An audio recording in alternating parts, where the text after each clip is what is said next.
Hi everybody. Okay, so I'm back with another K-drama to see have you already seen it, and if not, is this something that you would check out? So before we get into this video, you already know the drill. Like this video, follow me for more, and share this with someone you know that would be into K-dramas and will potentially check it out. Okay, so let's get started. The name of today's K-drama is called Backstreet Rookie.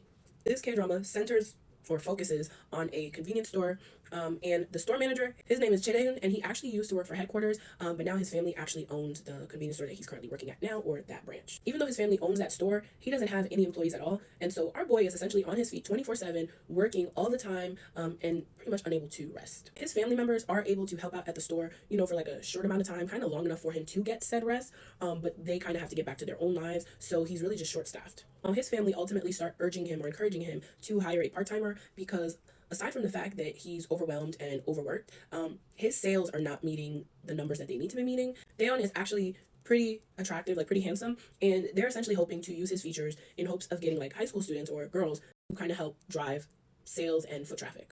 But what ends up happening is the students or the girls more so, they're only really interested in taking pictures with Daeon. On the other hand, we have our main female lead. Her name is Jung Sipyeon, and she is actually a high school dropout, and she's essentially had to fend for her and her sister ever since her father passed. Her father used to be a taekwondo instructor, and he essentially used to teach kids how to defend themselves. Sipyeon is actually using her taekwondo skills that she learned from her dad to actually fight back against the street delinquents, and ultimately, her doing that is what caused her to get expelled from school. And since then, she's essentially been working part-time jobs to keep her and her sister stable.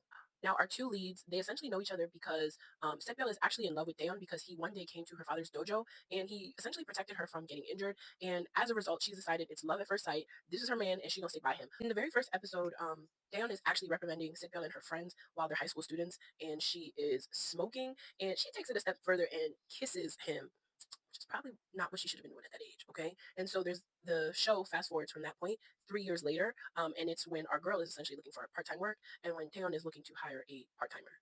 As Sipyeol is slowly working to becoming a full-time employee, that's kind of giving Taeyeon some more time on his hands to deal with his girlfriend, who's ultimately not pleased with the fact that Sipyeol is working at that store location with her man. Said girlfriend also starts to try to interfere between them. So this is really just like one of those K dramas that I saw it one time. I really have no intention of going back to watch it again. It wasn't really like the greatest storyline to me, but as always, I'm gonna give it to you regardless of if I like it or if I didn't like it. That way you can form your own opinions. But definitely let me know in the comments if this is something that you've already seen before. And if you haven't seen it, definitely let me know if this is something that you would check out. But as always, thank you so much for watching. Okay, thanks. Bye.